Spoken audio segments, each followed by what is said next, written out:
Welcome everyone to Football Meets Your Elfstar, a new English episode on our channel. And if you like it, you can comment on it. Please don't forget to subscribe.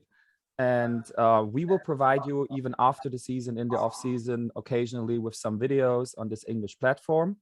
And today we are right before the semifinals of the European League of Football. And I invited a special guest, very dear to me because I'm from the same city he is in right now, in Leipzig. Coach Fred Armstrong of the Leipzig Kings. Coach, how are you doing? Hey, it's doing okay, man. Well, no, I'm not. I'm a little salty. I wish I was playing this weekend, but no, overall, really well. All right. Yeah, man, me too. I hope the same, but unfortunately it didn't work out. We will talk about this. We will talk about the whole season, and thank you for making time today. Sure. Let's start with the beginning of the season. So you have a 30-year coaching experience. Can you tell us a little bit about yourself and about shortly the way of your football career leading to the European League of Football? Sure, man. I'm originally from a place that's Scotch Plains, New Jersey. I'm born in Elizabeth, New Jersey, the Gotham City. That's where Batman is really from. But Scotch Plains, New Jersey, all this is about 20 minutes into Manhattan, into New York City. So, it's the area I grew up in, and, went to high school and played football, basketball, and played some baseball and ran some track, in my teenage years. Obviously, I fell in love with football at a very young age, going to the Football Hall of Fame in Canton, Ohio, when I was 8 years old. I kind of knew what I wanted to do, it's really had a big influence on me. Man, I bounced around with college. I first went to Fullerton College, junior college in California, Hudson Valley Community College. I didn't want to do my homework, so I had to get myself straight, straightened out, and then ended up going to Towson State in Maryland, playing a year there. And then I got a phone call from a buddy of mine who said, "Hey, they got football in Sweden." I said, "You mean Switzerland?" No, Sweden. Now I'm 25 years old. I've never stepped out the United States. I know a little bit about Europe, but didn't understand that they had American football there. So in 1991, I got on a plane and ended up in Stockholm, Sweden, and played for a team called the Leading Chargers. Played running back, it's my position. Ended up playing the Silver Eagles in the Gatorade Challenge, so Hamburg Silver Eagles. So it was funny that they just had their reunion 2 weeks ago, and I was in the same stadium that I played in. It's pretty funny. And began my career there. I stopped playing after that, and I just dove into coaching. And my first college gig I got was at Lehigh University, a very good school, 1AA football, really good football school.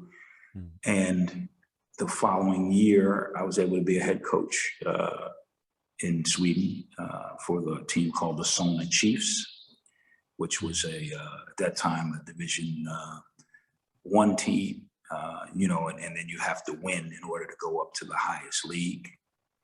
And that was great because I would be in Europe from April until July, and then head back to the US and coach, from August to December. So this was awesome for me. I really obviously love Sweden. It's my second home. I was there 25 years. How's Sweden in the summer? Like, I imagine really nice. It's one of the most beautiful places you've ever been. You just want to get out of there from the end of October. And even they will tell you that, okay? My Swedish friends will tell you, end of October, you're pushing November, you want to, just the darkness is tough, even in Stockholm. But yeah, and I did that, and I had that team. We won the Division I championship, and then we got up to the Super Series, the highest league, in 95. Played pretty well in our first year. Had a quarterback named Mike Horton, used to be guy played for Amsterdam Crusaders. Everybody will know who that guy is in serious football history of Europe, but top-notch quarterback. And then 96, I won my first championship at the highest level in Sweden, you know. And after that, I had my firstborn, Felicia. So I got an opportunity to come to Germany, and I was the head coach of Munich Cowboys, Phil Hickey, who's very well known here in Germany, came and gave me that opportunity. So that was the first time I could get to Germany and experience at that time, you know, it wasn't called GFL at that time. But yeah, it was good. And I start to see the difference in the level, how things were. I really enjoyed Munich. It was a tough job, but I really enjoyed it. You know, all these clubs, you know, they try to do their best economically and take care of you the best you can. You know, their club, you got to remember what club football is. So the following year, I ended up going to Landsberg, and you know, I went to Landsberg. I thought I recruited well. I was 3-2, and I got fired. So that's the first time I've ever been fired in my life. It was pretty interesting, to say the least. So what I basically know is what they know now is, yeah, they didn't know what they were doing. But you know, again, you're in a club situation, and you have to deal with that. So a week later after that, I go and watch Nuremberg play Stuttgart. And at that time, Stuttgart didn't have a coach. And after the game, I was talking to the people. Before you know it, man, I was in Stuttgart the next day. I was coaching the Stuttgart Scorpions. Okay. And at that time, what the main thing was to do was to try to keep them from going into, you know, they knew they probably would go in relegation, would have to play. And I stayed with them the rest of the season. Great people. Klaus Meckerlein, good man, rest in peace, very nice gentleman. You know, I had Patty Pfeiffer, I had, you know, tall guy Morella. I had some dudes, you know, I just knew if I could piece it together, it would be good. So we ended up staying up. And then the next year I had the full off season, and we won the South Division in Germany, and we played the quarterfinal against Kiel and won. And then we played Hamburg in the semifinal, where Coach Azume was a safety. Oh, wow. Yeah. To be honest, they were good, though. Chris Merritt was the head coach. They were a good team, but we lost. But, you know, that was my German experience. It was really good at that time. And, you know, it was good football, and I really enjoyed it. And it was just, I had an opportunity to do it the way I wanted to.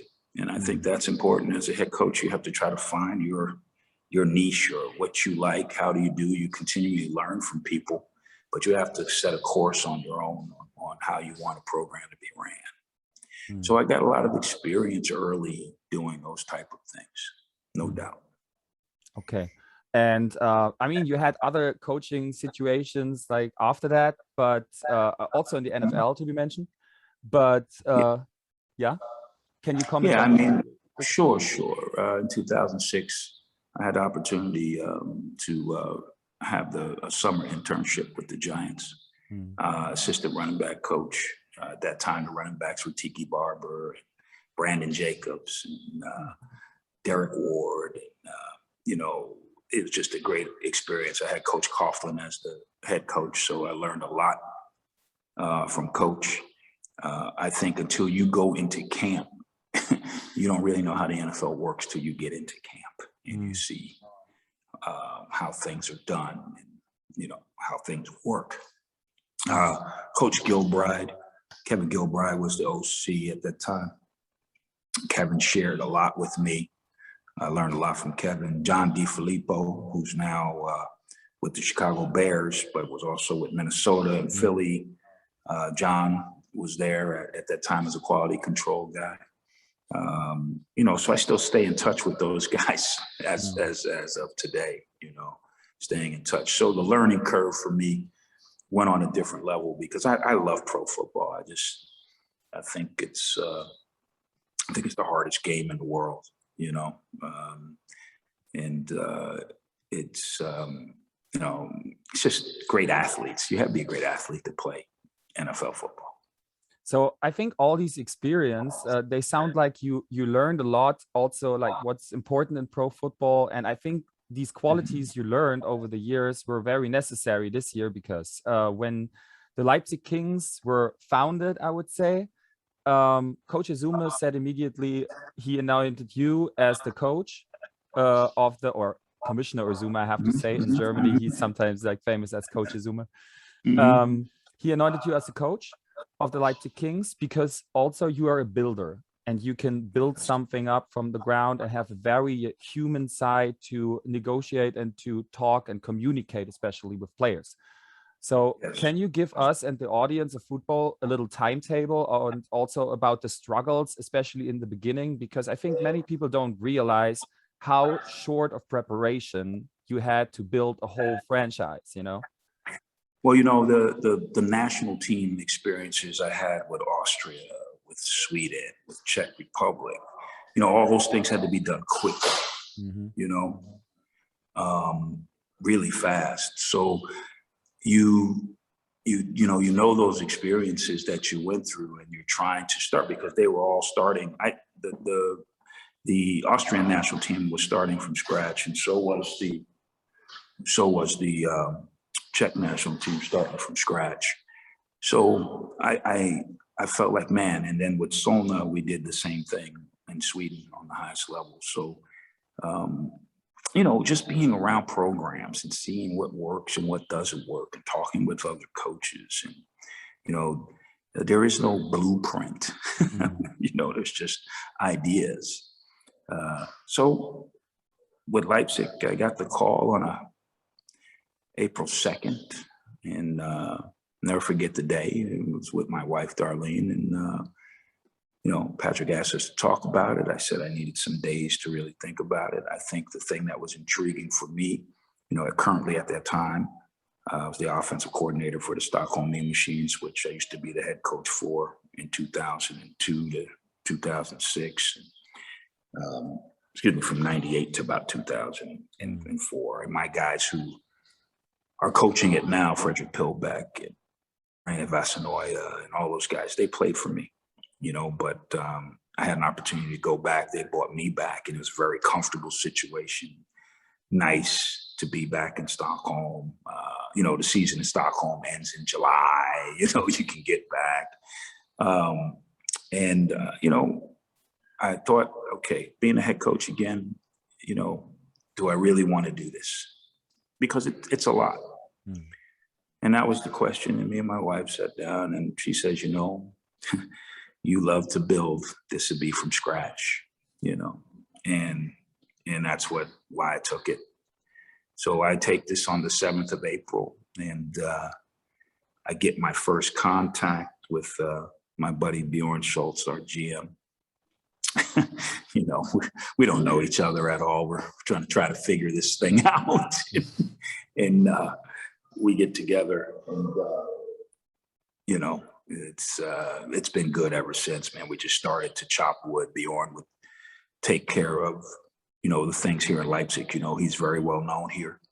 I call him the Godfather of Leipzig. He's the handball guy. He knows everybody. Everybody loves and respects him here. He was able to get us practice fields and able to get us a game field. And I'm talking at that time to Jacob Templer. And Jacob basically became, me and him was the football operations. Jacob's helping me do some recruiting, trying to get players in, all this type of stuff. Danny Dokel helped me out, just trying to pitch in and get to salvage something. So before you know it, man, I'm on an airplane and I have a tryout like May 15th.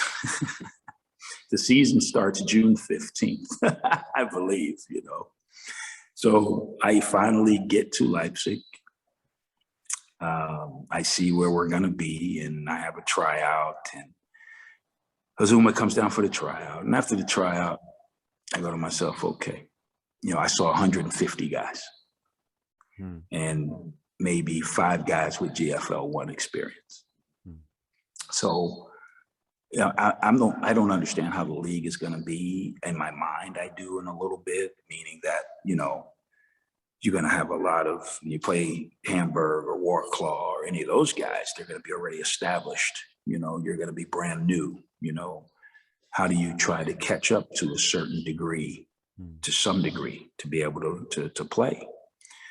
And I just remember sitting there with Zoom and I said, okay, we got a lot of work to do, you know, but I was really energized, you know, to go and try to put it together. And it was hard because I was the only one that had American football experience in the whole organization. So that was tough. There was just nobody else until I met my equipment manager, Tommy, you know. Sorry about that. Until I met my equipment manager, Tommy. So, you know, it was interesting. And then, you know, as I said, Bjorn Schultz is awesome. And then Benjamin Schmidt, all the paperwork that was needed, man. You should have saw the paperwork packets. I mean, now you're doing professional football.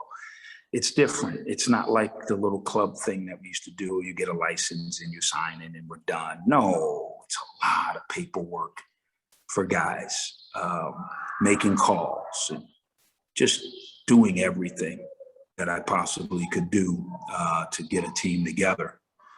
So we had our first practice on May 21st. 3 weeks before our season. I had a practice on the 21st of May. First time getting the whole team together. Mike had come in, you know, I had been talking with Birdsong earlier. Told him I might have a spot. You know, what I tried to do was the guys who were from the German Knights, when they decided not to play, Patrick said, hey, can you know, give these guys a call because their team just folded and I'm sure they want to play. And for me, it's a little difficult because you like to have your own guys. You know, I have a database of over 2,000 players I can go and get, you know. But I understood what he meant. You know, he wanted that those guys, man, that see if you can keep any of them. So I called each and every one of them. I offered them the opportunity to come and stay here if they wanted to come to Leipzig. And some of them took it and some of them didn't. So when they didn't, I filled the holes, you know, with people like Jalo and Zetterberg and, you know, just did a little bit of my thing with some people that I was familiar with. And before you know it, man, I had to fly home to go get my family. And I got my family back here, and from the 25th of May, we rocked and rolled. At that time, it was just me, and I had to use a lot of the imports as player coaches. And then finally, I got with McCants and got with Garrett Meister to come and help me. You know, it was awesome that they came along, but still defensively, I just didn't have the right fit that I needed, you know. And the other part about that too is that with the ELF season, coaches, they want to get back and do more work in the NFL or at college. Well, our season runs all the way through to September. So if you come to me, you're not going to be able to do that. And, you know, Commissioner Zuma wanted to make sure that guys that came, that they would be able to stay. And that was hard, especially in my situation. I didn't have time to do all that. And finally, man, I found Coach Bomarito, you know, and what a joy. What a great guy, man. Yeah. And, Coach, you know, already had been in Italy. He knew how it worked.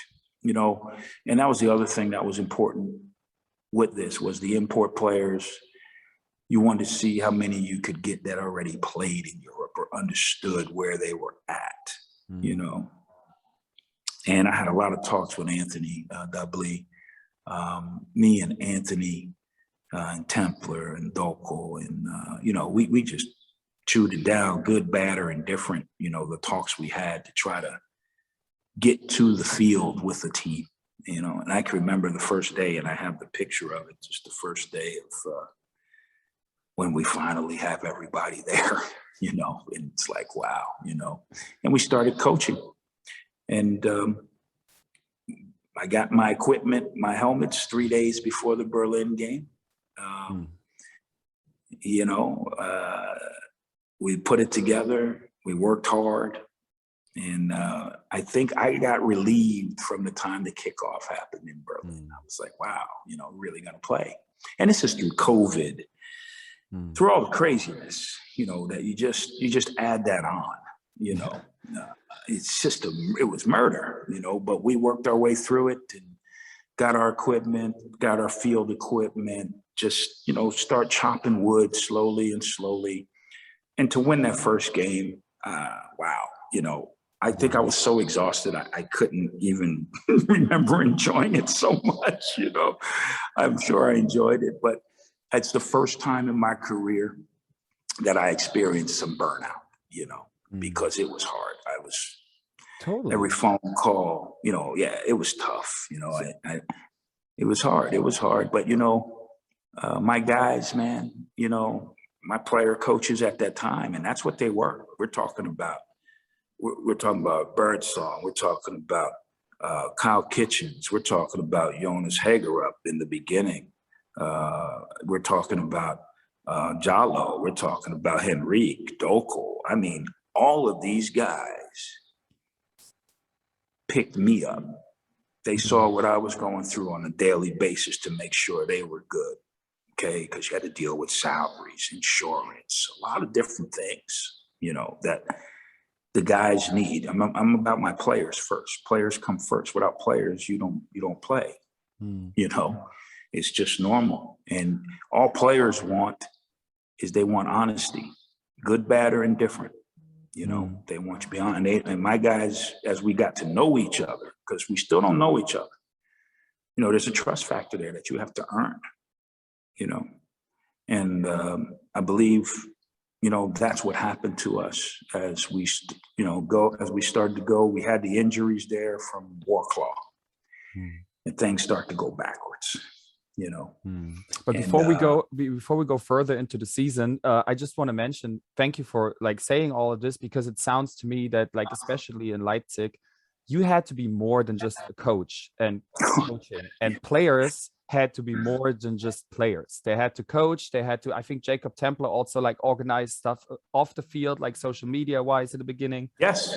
And this is a situation I think not the other clubs didn't have to go through. Not all of them, at least. No, of course not. I mean, but here's the thing: you get an opportunity, And listen, the ELF helped us out tremendously.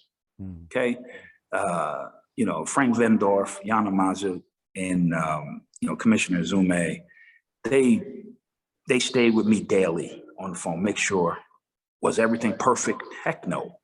But at the end of the day, man, they were making sure that we were going to be okay, that whatever needs I could get, I'd be able to have. Without them, it's not working either, okay? Because, they knew they had to pitch in to help this franchise work, and they really did that, 100%. So you just mentioned the Wroclaw game and also the injuries. Michael Birdsong was injured right after the game, and it took until the bye week or until the defeat against Hamburg, which was a brutal one, and then you had a bye week. You were 1-4 in the first half of the season, and then you guys turned it around. Can you tell us a little bit about that time of the bye week and what you were finally be able to do? Well, let me bring you back to our first home game against the Centurions. Remember, we don't know what to expect. We don't know. We've never played here. It's not home yet, and playing without Mike, and Jaleel was under center. And when we walked out and saw our crowd, I just couldn't believe it. We didn't know what to expect. We know nobody's going to come watch us play. We don't know. We got out there, and the energy that those people brought to us in that Cologne game, I'll never forget it. It's probably one of the defeats that I had we lost 48-47, but it was bigger than that for me, because I saw man, okay, all this work is for this. Look at these people. They're coming out, we played hard. We lost that game by a point, and again, not having enough help football-wise for Coach Bomarito on the defense, because, our defense is much better with more help with it to help him. Also, I'm still pretty much, getting out of a little bit of that burnout phase where I'm getting myself back together. My players are having a lot on their shoulders right now, and then we go to Stuttgart, and that was the most disappointing game for me of the year. Because that's one we're winning. We have 14. We're up 14 points in the last quarter, and we let that one go. And that's when we start to spiral. This is where I'm like, okay, how do I get my team ready now? Because the big dog is coming to town. And my players that week, they had a player meeting, got themselves together, and they just wanted me to follow their lead, and that meant, they wanted to practice at a higher tempo. They wanted to do some different things. Okay. We had a very good week of practice. And then, as you say, the Hamburg game comes, and we lay an egg. Just an egg. Outcoached, outplayed, every which way. Just, wondering, how did that happen? And it was tough. Like I said, the Stuttgart loss was worse. The Hamburg thing, you really got to see the level of play, And we had a lot of injuries still. We didn't have Henrique. He was out. Leota was messing with things. We had some dudes out, and Mike, still wasn't there. I'm working in between Jaleel and Tom Van at that time, and Jaleel is banged up, and that was it. Like you said, we got to the bye week, and when we did that, everybody got a chance to kind of sit back, reevaluate some things. I'll be honest with you, I got a chance to rest. I remember calling Commissioner Zume just straight up and saying, "Hey, man, I don't know if I can do this." I said, I'm not coaching well because I am exhausted doing all these other things. And it's not like I didn't have the support from Benjamin Schmidt and from Bjorn Schultz and the rest of our people. It's just a lot of work, even with them, So I think that week was so important. I gave guys time off, and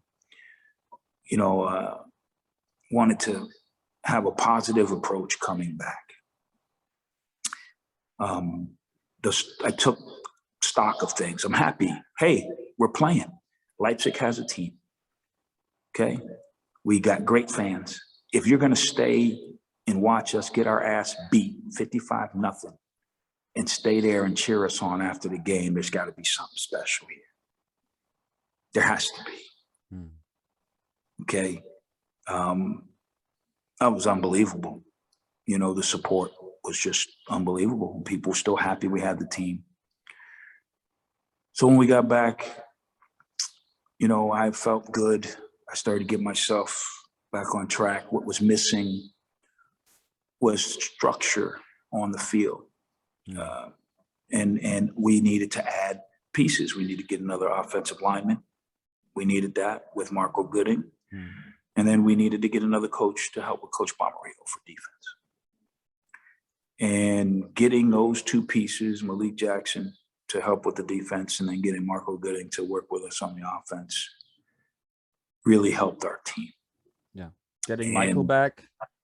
Getting Mike back, and I challenged the team. You know, I said, I'm just going to be straight with you guys. Right now, we're in the toilet bowl, and we need to get out of the toilet bowl, and we don't belong there. Because I know there were 2 games there that we, regardless of our situation of being a young team, not knowing each other or whatever, those games we lost, you know. And I eat those games on me for not managing them properly. You know, as I go back and I look and I go back to the tape and I go, you know, and that was on me, not on my guys, you know, that was on me. You know, I could have gotten us through, especially the Stuttgart game. Yeah, Kurt going for 2 against us at home in Cologne. It's just a bold move. And you know, as you know, we had problems with our kicking game all year, trying to get that together, and not Marcel's fault or, you know, Line's fault. It just never could just get all the way together. One piece of it, the snap wasn't there, the kick wasn't there, the protection wasn't there. Just tough on you when you couldn't get your extra point field goal game together, you know. And with the new rules, it's probably one of the hardest things to get done, because you're going to kick a 33-yard field goal for 1 point, you know. So, yeah, it did. And I felt like, man, I got re-energized. We came to practice. We start to practice well, one day at a time, you know. I used to tell the guys, it's not where we start, it's going to be where we finish. I told them that before I even knew them. You can't worry about where we started. Let's worry about where we finish. So our concentration was, let's be the best team in this league in the second half of the season. And you were next to Frankfurt. You were. We were, you know, that was our mission. One game at a time, and we'll dig ourselves out of the toilet bowl. We'll get out. Okay, just stay with it. Keep believing with each other. Stay with it. And I'm gonna tell you, the leadership from our guys, you know, they just stayed with it. You know, you've been around some of my guys at games. It's at practice. You know, some of them. We have a very hard love atmosphere. And you know what I mean by that. It's a very hard love atmosphere, no matter where you come from, if you're coming from Germany or the US. And I think we stuck together. They got to know each other. I think they start to play for each other, you know. You know, that thing that's brand new, you can't rush that process. It's what it is. I mean, you're gonna have to go through things together. And I think that they knew after the first things there that, hey, man, these other teams, we can beat these people. Okay, we just need to, you know, get structured more, and that's on the head coach. So the head coach worked with his guys, and we got the structure a lot better in the second half of the season. We added those pieces. We practiced better, just the tempo. We knew each other better, and then we played some really good football, man. Yeah, you did. I mean, you won every game, even against Hamburg, like the 18-17 win. People might argue they didn't play with the whole, like, their first team and everything. They wanted to rest some people. They had their bye week in week 2, I think. So they were tired. We talked about this in our web show, you know, and Coach Nomsen also agreed. But anyways, it was a tough game, and you won out there, you know, with a last effort. Right.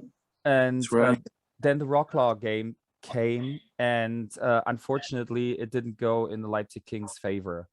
Would you say that is whole season, like after the game, what was your first feeling? Was it a disappointment, or were you able to say, okay, this season was a success? Because you talked to the players.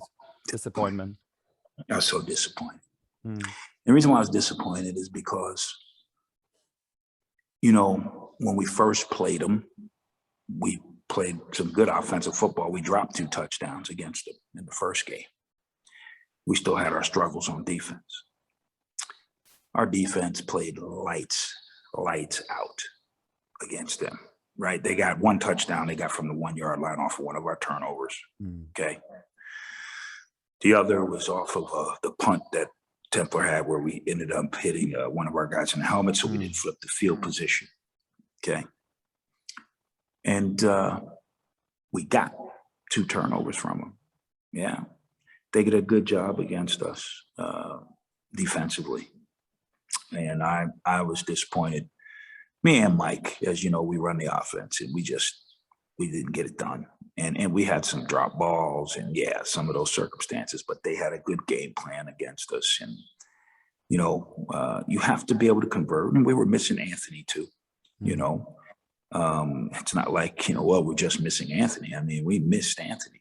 Anthony's an integral part of our offense, you know. He generally gets the best cornerback, right? Like the best cornerback or the best or the safeties, like they always look to him because he's such a big target who like has a wingspan of 10 meters.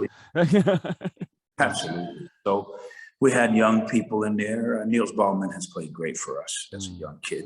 You know, Niels has done great and going to be really good when he keeps going. So yes, disappointment. And I tell you, it maybe Tuesday of this week, I kind of let it go, you know, and I said kind of, but I did. I had to let it go a little bit. I'm very happy that our guys could get our record to 5-5. I'd rather be 5-5 than 4-6 any day of the week. You know, I just think that our, you know, we just ran out of gas with it. They did a good job. We practiced well all week. I thought we were really prepared, highly prepared. And, you know, that's that intangible. Those guys have been together 5-6 years, you know. And they, you know, those close games like that or tough games like that, that stuff matters. Those intangibles matter, you know. So, yeah, it was tough, but I'm so proud of the whole organization on and off the field. A lot of help from a lot of good people. I'm just hoping now to have the opportunity to, you know, see how do we make it better. And I haven't had a chance to decompress yet as much as I would like to, but I will do that and start to figure out, okay, you know, what's the best way moving forward. But for us to start a team this year from scratch and end up where we're at, one game from getting to the semifinal, you know, I'm very proud of that. Yes, I am. So after the game, I got really lucky. For everybody who doesn't know it yet, I got really lucky to be with the team in the VIP tent afterwards. And we will not talk about certain things which happened there. You know, there was some music going on and some great singing talents in your team, I gotta say. Yeah. It came over to me that the guys were realizing that this journey, you know, as incredible as it was for like the short time, it might be the case that not everybody is on the team next year because there is a lot of uncertainty now going into the off season and how everything gets structured next year. It's the first league of the European League of Football. So It's true. I bet there are a lot of things you don't even know yet, you know. I don't. And you're right. I mean, it's true. I mean, we don't know. We don't know at this point in time. There's supposed to be salary cap.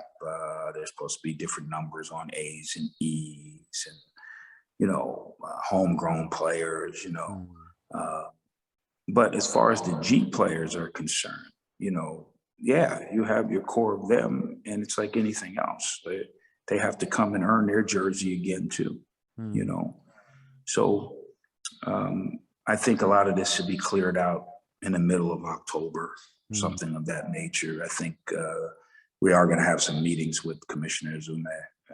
I'm sure after the final and All-Star game is over, I'm sure there's going to be some meetings and some pre-talks on what his vision will be for that. So once we know that, we'll know what to do. But you know, a prime example is what Bill Belichick had to do in New England with Cam Newton. I mean, Cam Newton, he'll tell you straight up, gave him 100% on a daily basis, everything he needed.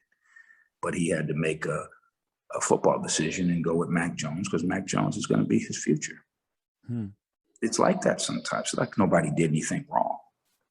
You know, it's just decisions you have to make as a head coach that you have to do in order to, that you think in order to improve your team. And when you've been doing this as long as I have, you understand you can't please everybody. And once you try to do that, you can forget it. You'll drive yourself batty. You know, you have to assess your team and look at what your needs are going to be. And this is the other thing. I haven't fully assessed my team. You know, right now they're in exit talks with some of the coaches. I have to talk to some of the guys too. I mean, you know, I'm one who will take his time and look through everything and be thorough, and then talk to my coaches and what's our vision for next year, or what do you think we should do? And I take all the advice, but at the end of the day, I have to be the one responsible for the decision. So that's how it works. I gotta ask very short, because we're talking about the ELF all day long, you know, but you mentioned an NFL topic, and I have to know from a coach's perspective. You said it's a decision, you know, he had to make as a coach, going with Mac Jones for his future, for the franchise's future. Exactly. I honestly believe that the fact that Cam Newton didn't want to get vaccinated had to do something with it, because my theory, just the best ability is availability, right, in the NFL. And if you're not available because you're putting yourself in a more dangerous position, not getting vaccinated, to get COVID again, and he had it already, do you think that might have played a role in Bill Belichick's judgment, who to give the starting job to? I can't answer that for Bill Belichick. Yeah, no. You know? But and I understand the theory or what people are saying. The one thing I do know is that I do believe that a lot of the decision was still made based off of what me and you just talked about. That's that they drafted that kid that high. They're going to, use that kid. So I'll go with that. The other stuff, man, we could argue that, about any regular person right now, whether they're vaccinated or not vaccinated and all of that. And you're right, availability is key. No doubt. You made a very good point. But no, man, I that one I'm not an expert on. And also Mac Jones is a kid who comes from Alabama and probably the most ready to play when you think about the he's pro ready college team. Yeah. Well, he's coming from Nick Saban, and those guys, most of those guys are pro ready. So back to your situation there. You and Michael have 2-year contracts, right? And the other player, is that the correct information? And the other players had a 1-year contract, and now everything has to be sorted out.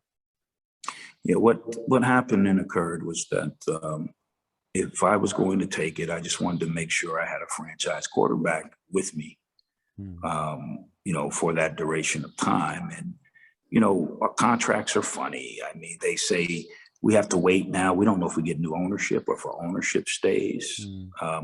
But they're very flexible, meaning, if there's new owners come in and the new owners and I don't agree, they're not going to hold a gun to my head and say, well, you got to stay here in Leipzig, So I think that, you're waiting to see how the structure is going to be off. Do we have the option? Yes, we have the option to be here, no doubt. But I need to see how it's going to work with ownership. And we're going to have meetings with them in the middle of September, myself and Bjorn. And then we'll know how we're going. But yeah, I mean, it's business, it's football. We like it here in Leipzig. We feel good here. But, a lot of new things are happening. As you just saw, the coach in Berlin was let go today, Yeah, Coach Ball, and they're bringing in a new GM possibly. So maybe that new GM wants his own coach, So yeah, there's a lot of being the coaches, we have a tough part of this chain in this business. I can tell you that.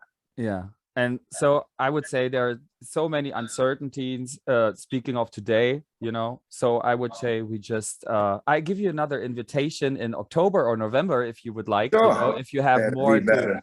say to the That'd be future better. of the Leipzig Kings. But we are in a situation right now where we are right before the semifinals, and you can give us your opinion, and I definitely want to hear that, about the semifinals which will take place. It's Frankfurt Galaxy at home against the Cologne Centurions, and the Hamburg Sea Devils at home against the Wroclaw Panthers. You played 3 of these teams this year. And yeah, I would like to know, who do you think will advance? And maybe you can give us also a tip who will win the final then. Well, here's the thing. Everybody doesn't understand, but Cologne is the leading scoring team in the league. And the running back puts up passing numbers like he's a quarterback, right? Right? 40 rushes, 355 yards. I mean, it's just phenomenal, man, when you look at what this guy does. And Coach Heidelberg, as you know, very good friend of mine too, and he done a great job over there, and to get his team in position. So, I think for Cologne, the best defense is their offense. I think they struggle on defense a little bit there, and I think that's the hard part they'll have to deal with Frankfurt, because Frankfurt has very good offense now. They've gotten their offense together. They're a lot more balanced too. So it's a tough game, but again, when you have a runner, you can control a game. So and they've done it mostly every game they've played. They've been able to control it with the running back. And I still believe Jan will throw some balls and catch you off guard with the play action and stuff. He's still dangerous. He gets outside the pocket. I haven't played Frankfurt. I just seen him on film. What I've seen on film, they just look phenomenal defensively. And now I think they're much better offensively. So, I'm going for obviously my division boys my interconference guys that I played, right? So we played them. So I would like to see the Centurions get it done. Wow. Okay. And I mean, it will be closer than the last game they played, like last week, I bet, because it was like a 45-7, and 2 teams approached it a little bit differently. I mean, the Frankfurt Galaxy were not starting every star, but some of them, and the biggest stars, Madre London and Jan Weinreich, didn't play a snap. No doubt. Yeah. No doubt. Would you have said? Would you have did the same in the situation? Rest your stars because the game is coming. Absolutely, I rest them if they need it. Meaning, if you got bumps and bruises, or somebody like Madre, who's gotten a lot of tire tread this year running football, so the rest he would get would help him. And then you get to see other people. Now you won't feel, you give a couple more of your other guys some carries to give him a break. You put them in the game, you feel good, I mean, listen, man, Frankfurt is loaded. It's the best linebacking core that I have seen. Those guys fly around. Yeah. But Silva Gomez and Gauthier. Yeah, man. Hey, they've got a good team and well-coached team. So, I just, it's always a one-game thing. You never know what can happen in a game. But for Cologne to win it, yeah, they need to control it from the running back position and against a very tough defense. So we'll see what happens there. And the other game, Hamburg Sea Devils versus Wroclaw Panthers. What's the coach's assessment there? Well, this one I can talk about a little bit better because I know both teams pretty well. I think what's underrated a lot is Hamburg's defense. That defense flies around. I think the kid Bach, number 43, the linebacker. For me, he's the next to my guy. Kyle Kitchens. I think he's the next best defensive player in the league. I mean, Okay. this kid is like really, really good. He sets their defense up. You know, he's running. That's a really good defense. And I think because of the middle of their defense, I think Warclaw will struggle with the run game. And if they make them one-dimensional, there is where Hamburg can have the advantage. With that being said, you know, if Lucas is be able to do what he can, the kid Manzon is amazing for a European kid, number 23 for Warclaw. Very good player. And then they have, you know, Turpin now. So, excuse me. So, I mean, you know, they are a lot more explosive. But I think that the Hamburg defense is going to be the difference in the game. And do. So you would say Hamburg advances and the Colognes Yeah, and and the special team, the guys kicking 55, 59-yard field goals, man. Come on. That means you get the ball to the 40.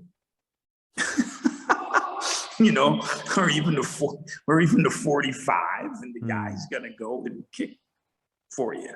You know, you can basically have a good punt return with Rodgers and just like go on your knees and then kick a field goal. Like, well, yeah, but you know they have a good return system now with Turpin too. Now, you know, I just, you know, and these games.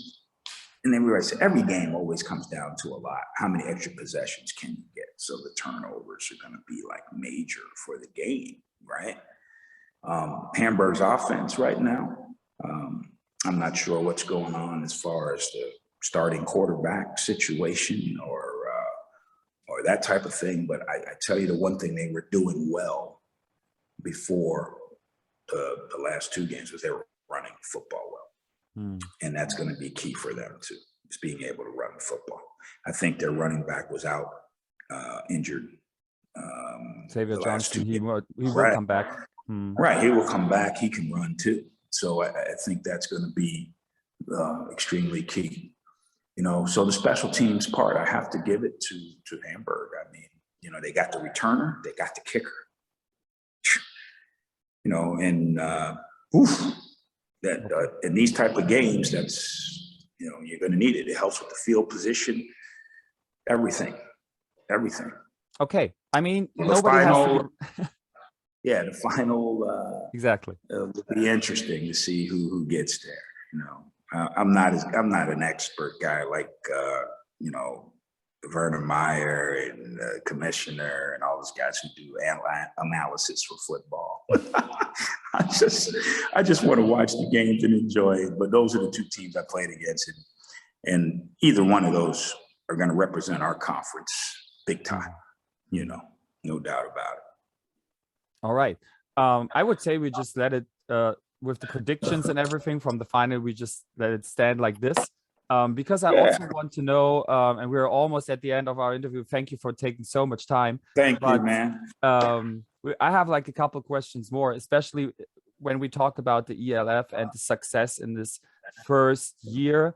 How would you evaluate it? Because I think you had certain expectations when you came in, and now you had your first full season. Do you think this is a project with a future? Oh, there's no doubt it's a project with future. It, you know, if you could lift it off during a pandemic, and now we're about to close it down. I mean, there was a lot going on with this thing, you know, and there's teams that are ready to come in. So it's hats off to them to getting the project up. Also, it's some of the best production that you're going to see. I mean, you're looking at the games, guys. It's like watching a game on Sunday, you know, with the big boys. So they've gotten the look and feel and the marketing aspect down. And I think, you know, the part that will help the game next will be, you know, better coaching, you know, getting that done and better refereeing. You know, they go hand in hand because that's what makes the game on the field, you know, and, you know, that type of concentration now a little bit more on the football side will be really good. So No Yeah, doubt. and Very I also think because the league doesn't want to be a league full of people from other countries, you know, they want to build on, like, every team wants to build on a certain G League or German player core in their team, because you have like limitations with A players and with European imports and everything. Some clubs are already trying, and the Lions tried with you know, to make cooperations with the youth work, so both can like grow together, you know. And we see the same thing in Cologne. We have seen it almost in Stuttgart, you know. What do you think about that topic, to work together to make this grow? And also, I think you had like a couple of stones in your way, you know, this year to actually do this. No, I think the most important thing, if you're about football, you have to understand the platforms. And this is one platform that is being considered pro football for Europe. You have the other platform with this club football within the GFL, which is awesome. You know, that's a platform. Guys should play in it. Okay. And it's the same thing here. If you want to play this, then here's the rules. We play NFL rules. If you want to play in the GFL, they're doing the college thing. That's what they do. I'm happy people just play the sport that I love. You know, I don't have time for the politics and stopping people from coaching or playing. Now you're pissing me off, because that's my sport. This is what I grew up with. This comes from my country.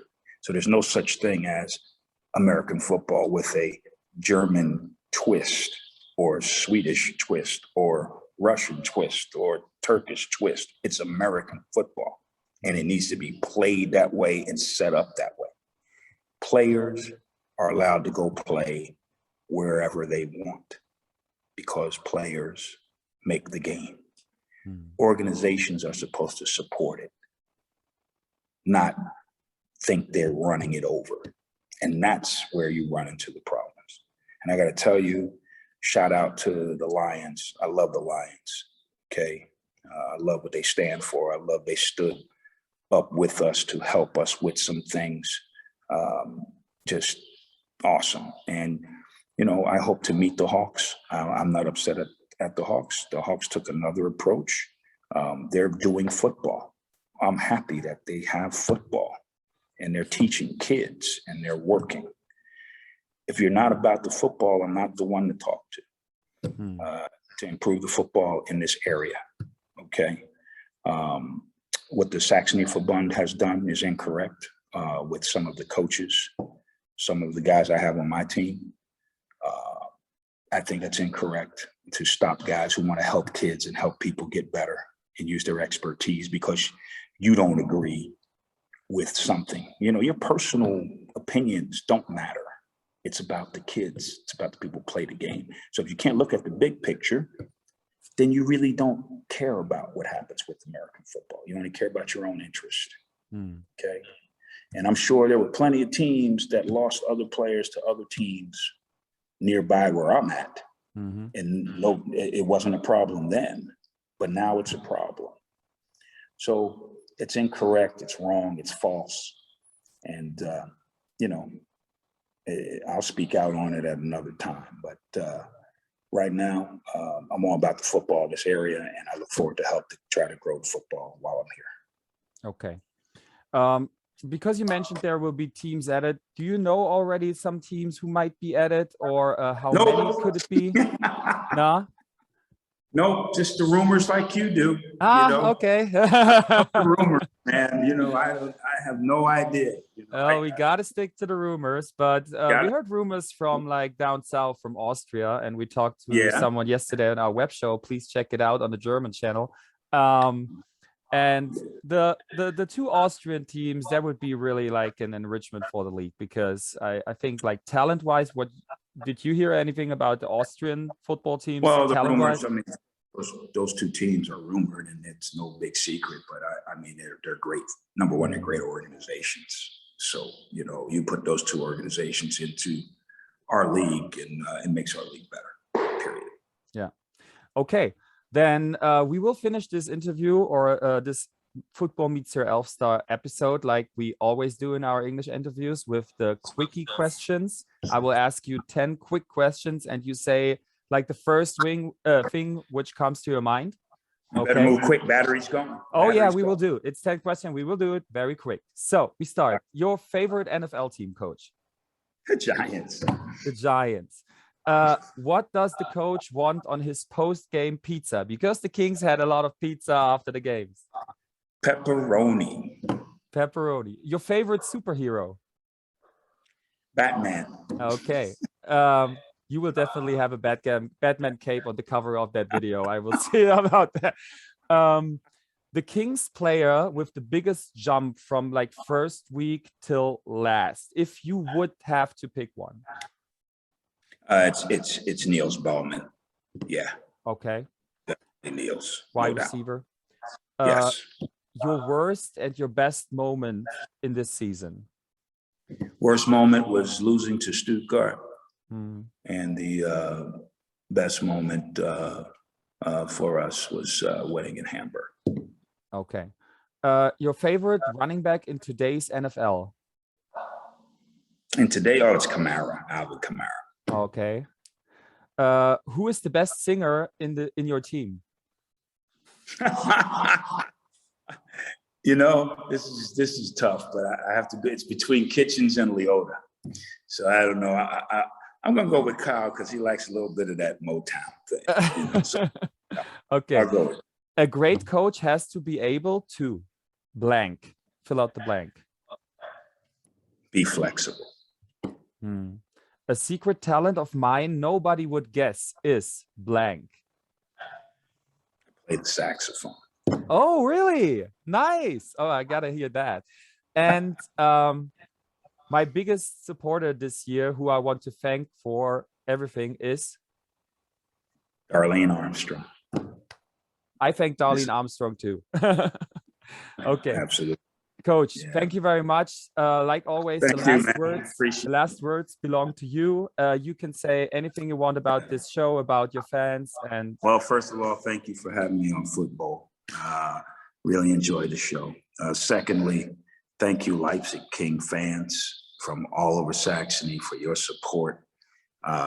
Just really can't thank you enough for how you came out and supported us. And a big shout out to my GM, Bjorn Schultz, and my boy, Benjamin, and also Frank Schmiedel, and, you know, my Tommy, my equipment guy, Graf, and then, you know, my whole team. The Kings of 2021 will never be forgotten.